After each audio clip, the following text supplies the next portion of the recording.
তোমার কেমন লাগছে? কেমন লাগছে বলে দাও। ভালো লাগছে বলে দাও। ভালো লাগছে। কিরম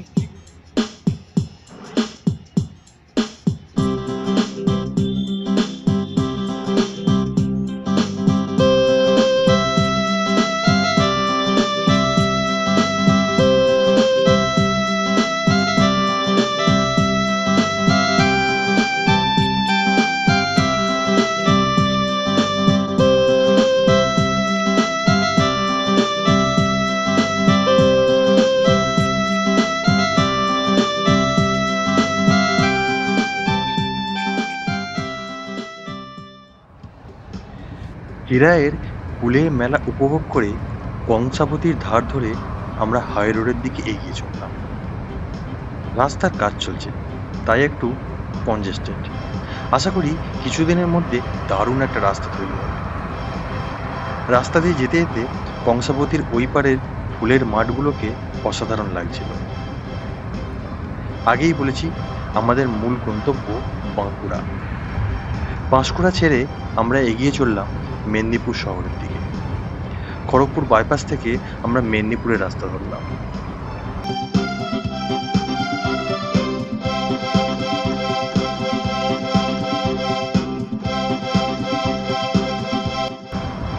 সিঙ্গেল রোড শুরু হলো। রাস্তা ওভারঅল ভালোই।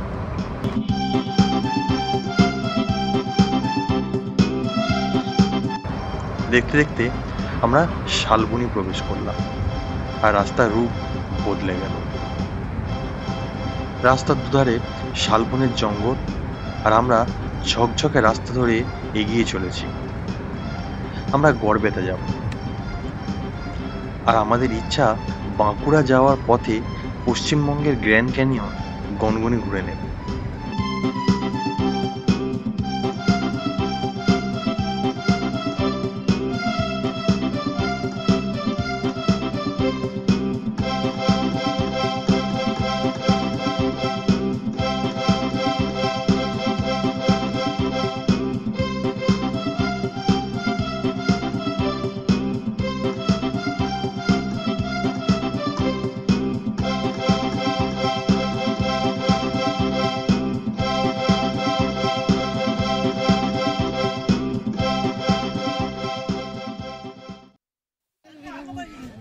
গনগনি এখন পপুলার পিকনিক স্পটে পরিণত হয়েছে।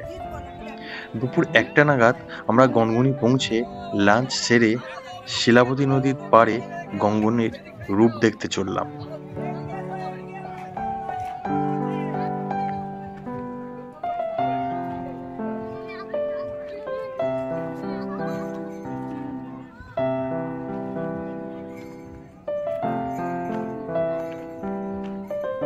হ্যাঁ,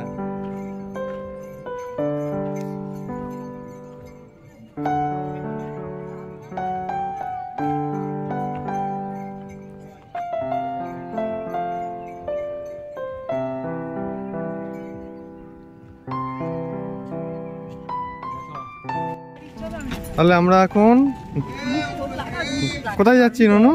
আর তুমি কোলে করে এরকম? হ্যাঁ, তোজো কোলে করে যাচ্ছে। কোথায় যাচ্ছে বলো? গনগনি। বলো গনগনি।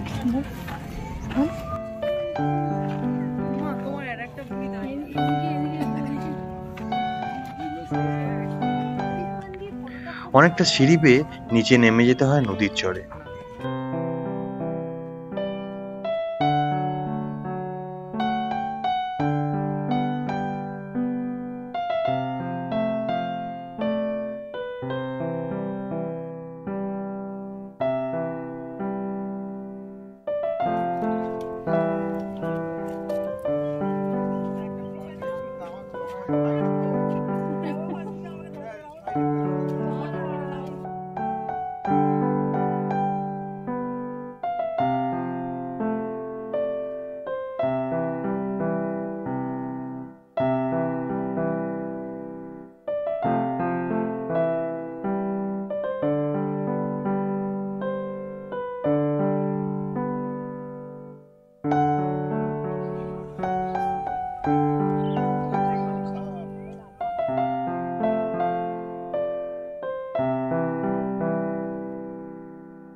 তবে পিকনিক করা পর্যটকদের ফেলে যাওয়া নিদর্শন আমাদের প্রকৃতিকে একেবারে নষ্ট করে ফেলছে।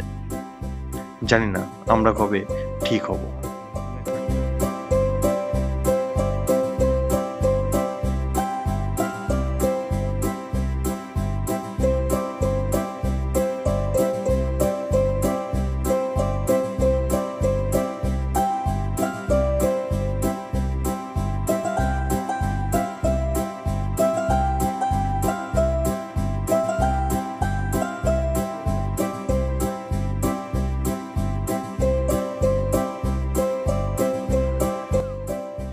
সময়ের সাথে সাথে বৃষ্টিপাত এবং ঋতু পরিবর্তনের ফলে দর্শনীয় ভূতাত্ত্বিক কাঠামো তৈরি হয়েছে।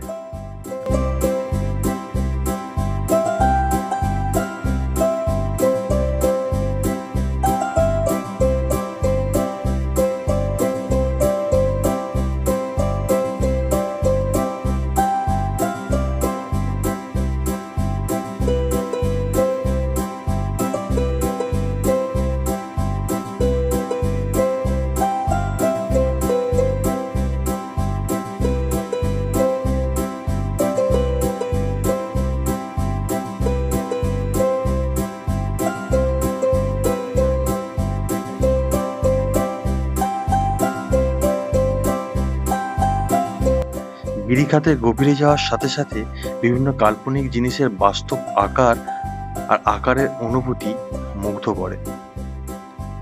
এভাবে প্রকৃতির লাল ল্যাটেরাইট মাটির গায়ে কিভাবে আঁকিবুকি কাটলো ভাবতে অবাক লাগে।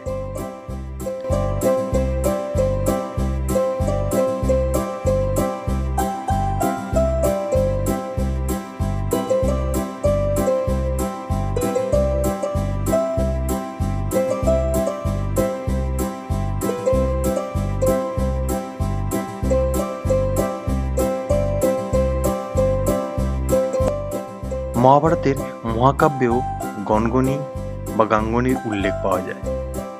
স্থানীয়রা বিশ্বাস করেন যে এটি সেই জায়গা যেখানে পাণ্ডবদের মধ্যে একজন ভীম বকাসুর নামক এক রাক্ষসকে হত্যা করেছিলেন।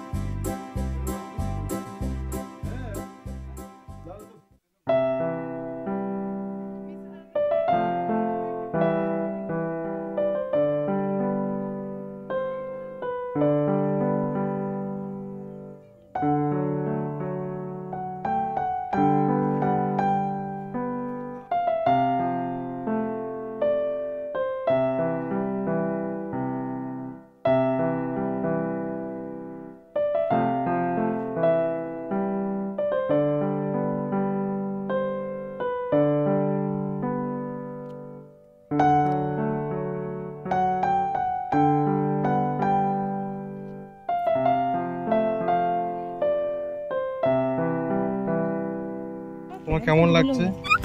তোমার কেমন লাগছে বলো বলে দাও, বলো বলো ভালো দাও। লাগছে বলে দাও। ভালো লাগছে। এটা কিরম কি ঘুরলে তুমি এখানে? কি দেখলে? আমি এখানে হুম?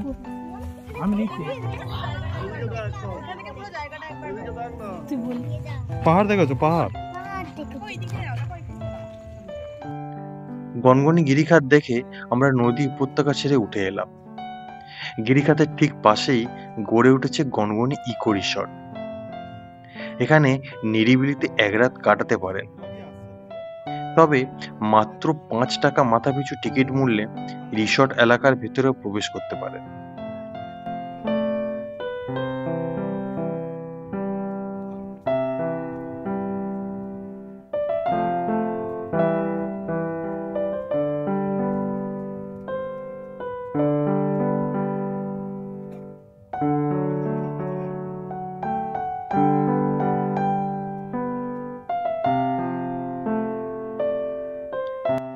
এখানে একটু বসে সরাসরি বার্ডস আই ভিউতে গিরিখাত নেহাত মন্দ লাগে না।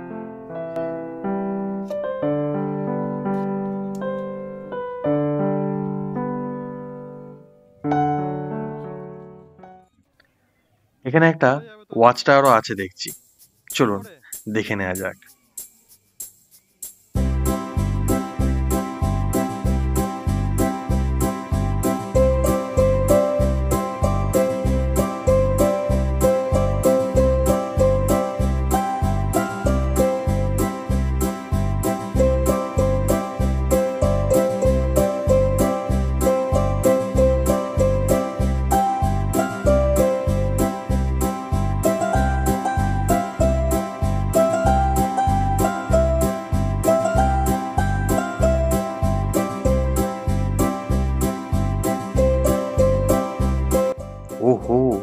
উপর থেকে শিলাই নদীর দৃশ্য জাস্ট ফাটাফাটি। গঙ্গনি এলে ওয়াচ টাওয়ারটা একেবারেই মিস করবেন না।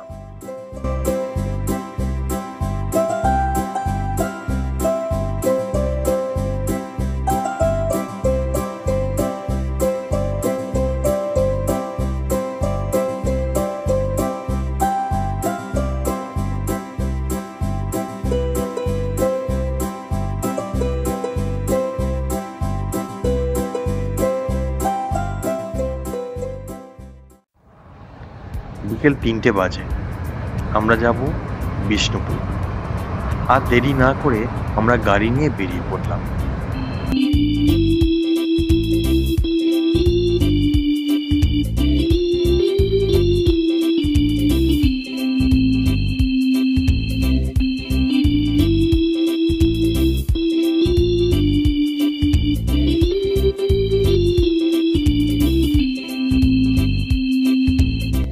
তবে জঙ্গল ঘেরা এই রাস্তা উপভোগ করার মতো।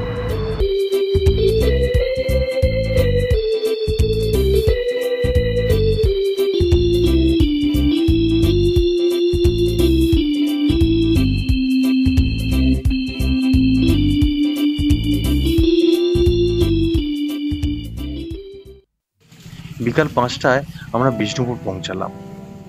আর আমরা থাকবো বিষ্ণুপুরের ইউথ হোস্টেলে।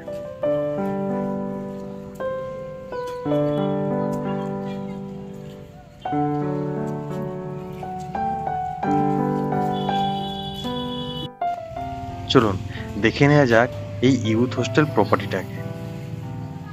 বেশ বড় এই প্রপার্টি, কিন্তু রক্ষণাবেক্ষণের অভাব স্পষ্ট সর্বত্র।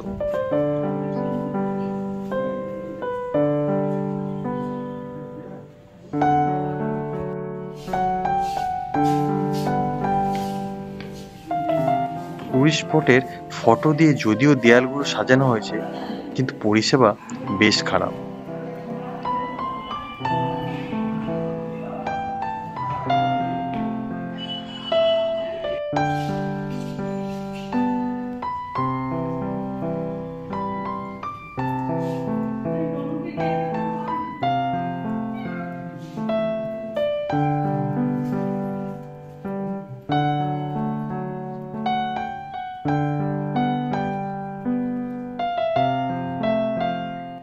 একটু রুম ট্যুর দিয়ে নিই।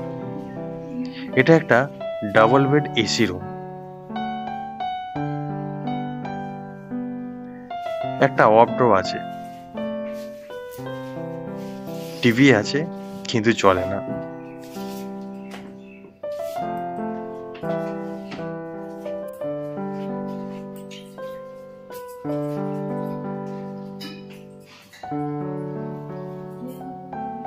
বাথরুমে গিজার আছে, তবে নট রেকমেন্ডেড। যাই হোক, পরের দিন আমরা ঘুরে দেখব বিষ্ণুপুর শহর। টেরাকোটা মন্দিরগুলোকে দেখাবো আপনাদেরকে। এই পর্বে এতটুকুই। পরের পর্বে তোজোকে নিয়ে ঘুরে দেখব মন্দির নগরী বিষ্ণুপুর। তবে আপনারা সঙ্গে থাকবেন আর আমাদের চ্যানেল ফলো আর সাবস্ক্রাইব করতে একদম ভুলবেন না। দেখতে থাকুন ট্রাভেল উইথ তোজো।